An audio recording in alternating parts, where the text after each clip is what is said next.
in today's video, we are going to be talking about Gigaverse, a Web3 on-chain project on Abstract that I think you need to at least be familiar with, if not rush out and sweep the NFT floor right away.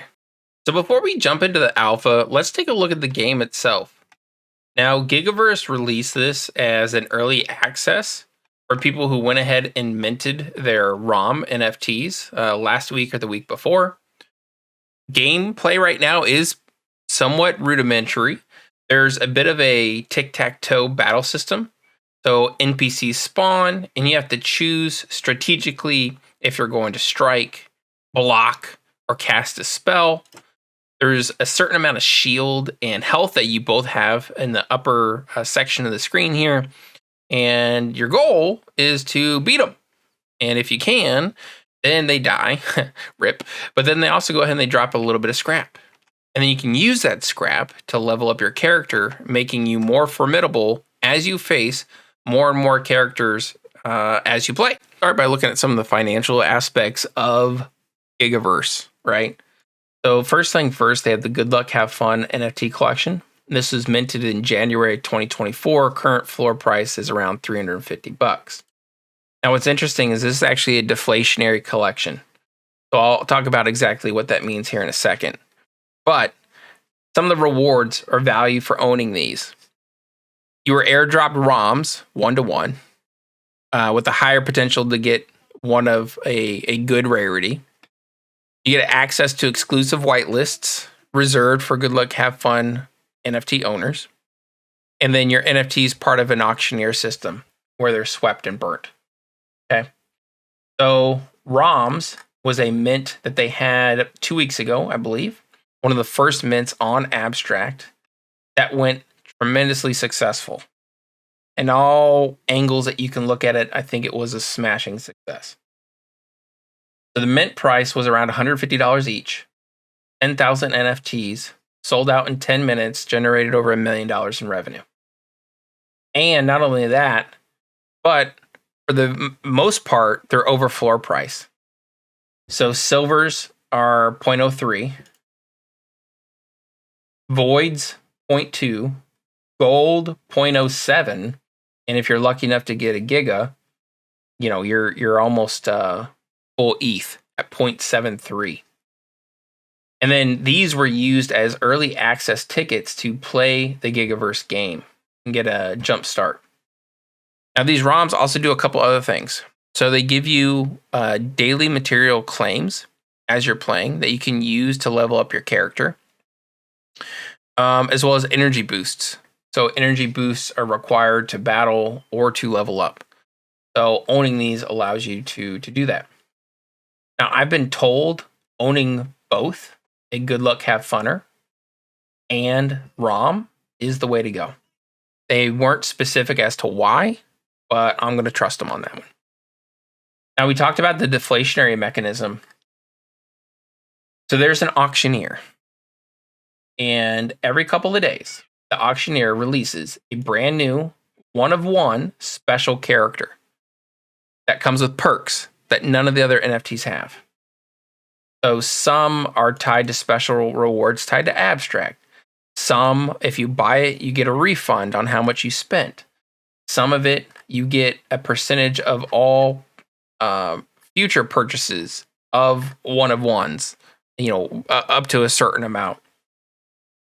So the big takeaway here, folks, is that these things are crazy. These things are crazy. So the last one, the Chobo, sold for 17 ETH. So if you do the math, right, we're over $30,000. But we're not done. What happens then is that the auctioneer takes the funds that they've earned and they go and they sweep the floor of the Good Luck Have Fun collection, buys a bunch of them, and then takes a bunch more and sends them to be burnt, making this collection deflationary. So right now we're sitting at around 3,300 items, but this thing is just going to continue to tick down. So super, super interesting novel approach, which is a reoccurring theme with this team. One of the things that you look at when you're looking at startups is, banking on the founders. Are they just following the playbook that everyone else has built and failing like everybody else? Or are they trying some stuff? And I think here you got a team that's trying some cool shit. Talking about cool shit, one of the things that they had done is they created they had a term for it, programmatic whitelisting process. So they use this for the Good Luck Have Fun Mint back in 2024. They also used it for the ROMs, where you join their Discord, connected your Discord, and then it like scanned to see how active you were, what communities you were in. And then based on that, it gave you a whitelist allocation to the ROM Mint. And this thing was huge. I think they had like 50,000 people pile into the Discord. And obviously it worked because they minted out 10,000 NFTs, even with Web3 gaming kind of trading sideways and down for the most part. So again, I think it's a nice little tip of the hat showing that this team is novel, right? And they're thinking outside the box. Now I'm going to show a couple tweets here I think are worth calling out in their timeline. So OXDeth, one of their founders, has talked about that they're going to be dropping just a ridiculous amount of airdrops to their holders, the ROM holders. They've also been bull posting about the fact they have no investors, no VCs, so no big money in the background pulling their strings, telling them what to do. They haven't hired any marketing agencies or paid any KOLs to shill their project. And they're doing all their dev in-house. So not shipping it to some cheap outsourcer, in a third world country is going to do shoddy work and put the community at risk. They're keeping it all internal. Awesome. On top of that, we talked about their ROM Mint.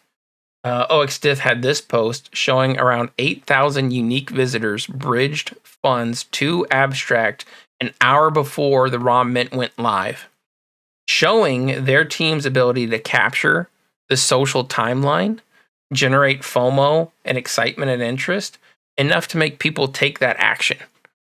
It is not easy, folks, to get people to take their funds on chains that they're familiar with, some L2 or ETH, and then bridge it to a brand new chain.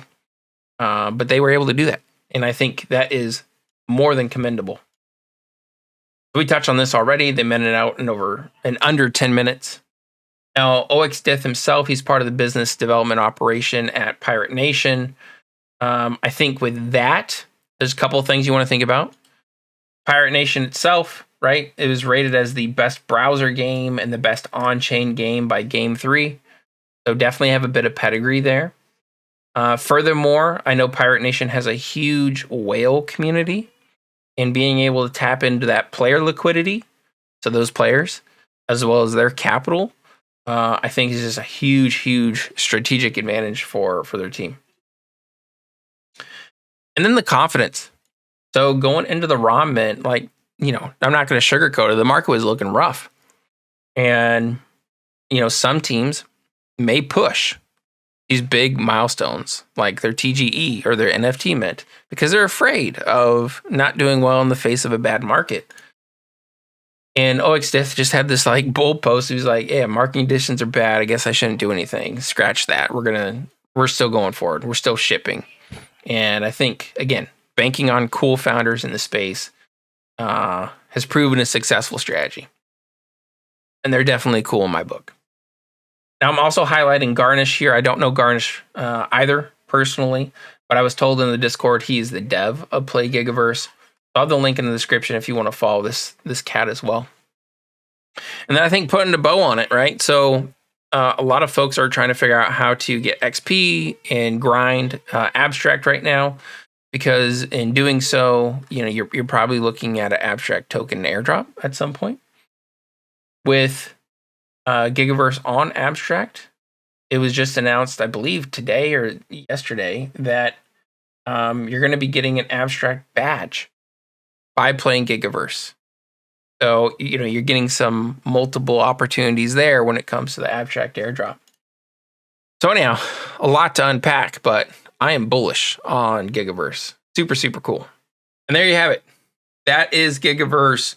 That is all the research you need to know to jump off, being aware of how to participate in their ecosystem with the best potential of kind of doing well for yourself. Let me know in the comments section if you have any questions, comments, concerns. Feel free to swing through to my Discord and continue to jam on Gigaverse or any other Web3 projects that you find interesting. I'm losing my voice. This is no autopilot. We'll catch you in the next one. Peace.